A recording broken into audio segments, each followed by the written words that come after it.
Kita masuk ke segmen pertama. Gimana, Nis?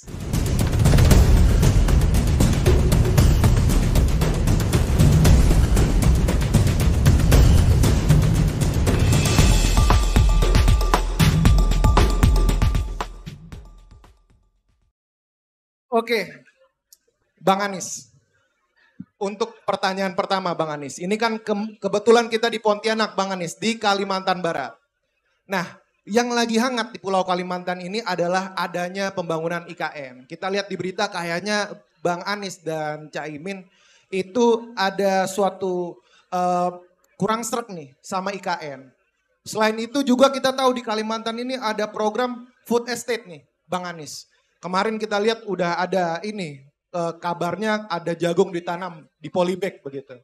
Dan Bang Anies juga menyampaikan bahwa katanya food estate ini tidak berpihak kepada petani. Pertanyaannya Bang Anies, jadi Bang Anies ini mau bangun apa sih di Kalimantan? Boleh?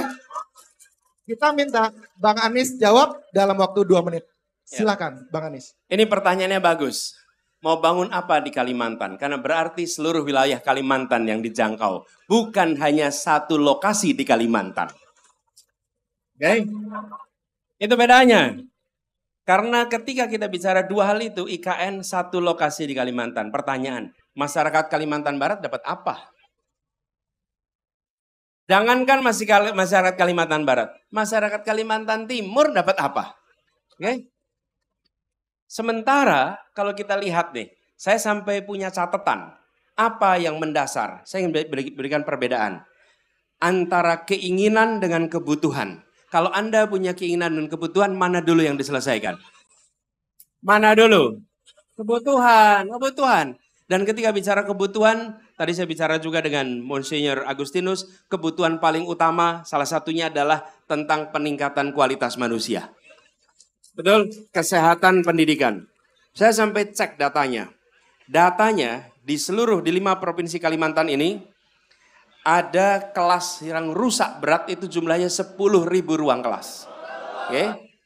79.000 itu SD, SMP, SMA sampai dengan SLB. Dan kalau dicek nih, di Kalimantan Barat sendiri itu ruang kelas yang rusak berat itu jumlahnya 28.000 ruang kelas berat.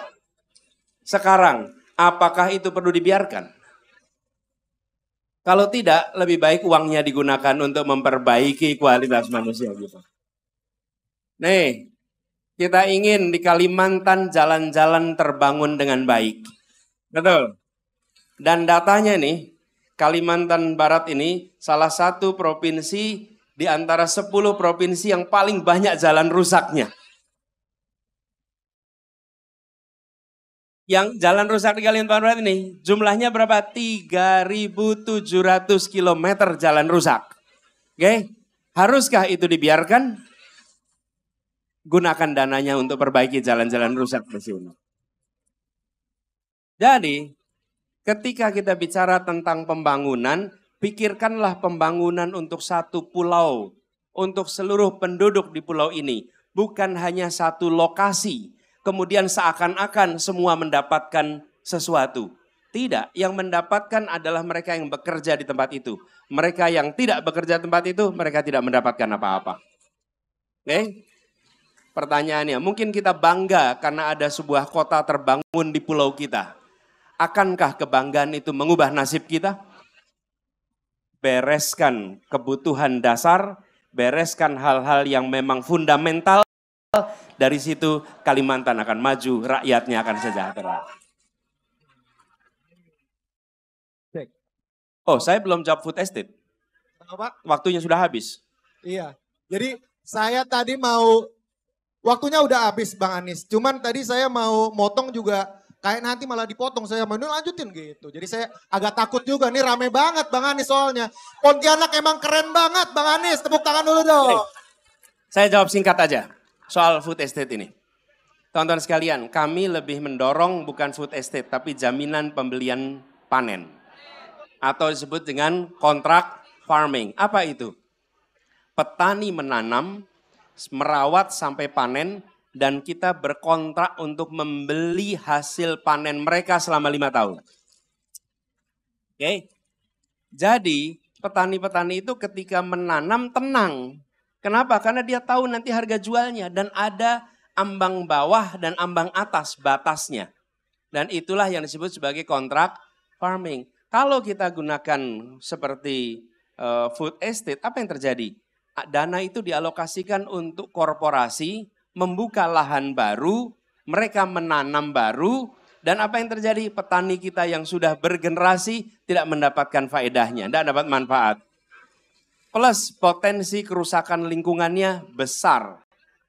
Karena itulah kita merasa ini adalah kebijakan yang tidak berpihak pada rakyat kebanyakan. Itu yang harus digeser. Makasih. Baik, terima kasih Bang Anies untuk jawabannya. Oke, kita lanjut ke pertanyaan kedua, Bang Anies. Ini tentang kebakaran hutan dan lahan. Jadi kita mau ngomongin data dulu nih, Bang Anies. Dari Januari sampai Agustus 2023, itu kebakaran hutan dan lahan, Karhutla, itu mencapai lebih dari 108.000 hektar gitu di Kalimantan Barat. Ini kurang lebih, Bang Anies, kalau di Jakarta itu bisa mencapai 1.360 kali lipatnya wilayah Monas gitu. Kebakaran hutan di wilayah Kalimantan Barat. Nah, gimana tanggapan dari Bang Anies dan kira-kira apa sih yang harus kita lakuin untuk mengatasi permasalahan Karhutla ini? Silakan Bang Anies, 2 menit. Ini ya tadi saya baca datanya itu. Ini pertanyaan dari internet ya, teman-teman ResortMed yang mengumpulkan. Ya, jadi pertanyaan dari masyarakat. Oke. Gini, ketika kita bicara kebakaran, hampir selalu bicaranya pemadaman. Sesungguhnya yang kita harus kerjakan selain pemadaman di antara periode itu adalah pencegahan. Cuman memang pencegahan itu tidak heroik. Yang heroik itu pemadaman. Padahal pencegahan itu yang menurut saya lebih penting. Jadi identifikasi siapa-siapa saja stakeholder yang paling banyak beroperasi di kawasan itu. Libatkan mereka. Bahkan dalam catatan kami itu ada banyak organisasi non-pemerintah yang bisa dilibatkan untuk pencegahan. Catatan kita ini ada Tropenbos, ada Pengawal Merah Putih, ada Flora Fauna Indonesia, ada Inisiasi Alam Rehabilitasi. Ini semua adalah organisasi-organisasi plus masyarakat yang bisa diajak kolaborasi untuk pencegahan. Jadi anggaran harus disiapkan bukan hanya untuk pemadaman, siapkan anggaran untuk pencegahan. Memang teman-teman sekalian, mencegah kebakaran itu tidak heroik.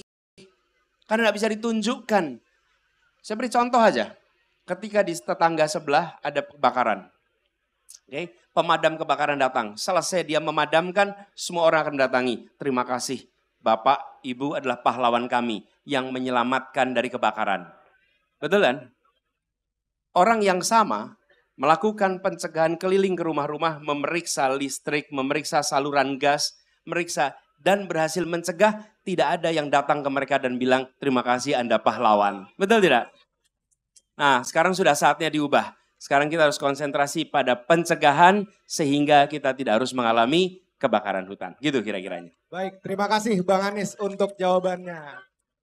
Luar biasa. Ini untuk membakar semangat teman-teman semua. Dan ini, catatan sedikit boleh nggak nih? Boleh, Bang Anies silakan. Kebakaran hutan itu menimbulkan asap.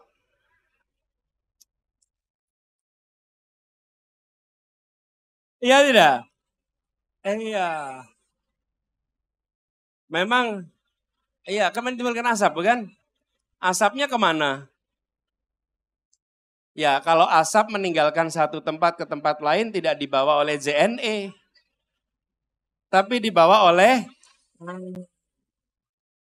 ini pakai ilmu pengetahuan dan akal sehat.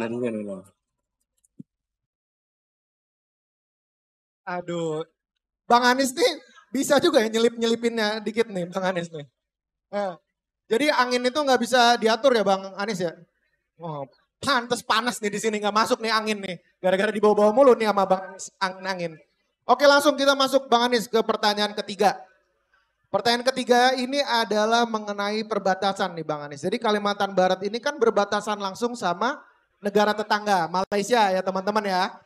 Nah, karena berbatasan ini maka rawan adanya penyelundupan ilegal. Nah, belum lama ini itu ada penyelundupan barang penyelundupan narkoba, dan bahkan ada penyelundupan sisik terenggiling.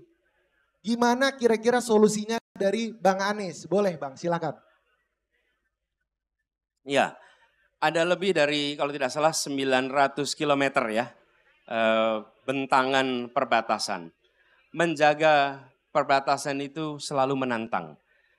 Negeri yang sangat maju sekalipun salah satu tantangan terbesarnya adalah menjaga perbatasan. Tapi itu bukan alasan kemudian kita jadi tidak memberikan perhatian. Menurut saya kita harus berikan pos batas lintas negara ini alokasi sumber daya yang cukup supaya mereka bisa memainkan peran yang lebih baik lagi dalam menjaga perbatasan kita. Itu alokasi apa? Fiskal. Fiskal itu artinya anggaran yang lebih cukup. Sehingga mereka bisa menjaga. Kenapa ini penting? Supaya tadi yang disampaikan, ilegal transfer, apakah itu barang-barang yang memang di sini bisa diperjualbelikan terbuka, sampai barang yang diperjualbelikan secara ilegal. Tadi pagi saya di pasar Flamboyan, datang seorang pedagang mendatangi saya. Pak Anies, hentikan masuknya barang-barang dari Malaysia. Lalu saya tanya, apa barangnya?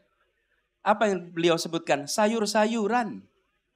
Dia katakan sayur-sayuran yang masuk itu telah merusak pasar kami di sini. Jadi, betul tidak? Ini bukan barang-barang yang high end, ini sayur.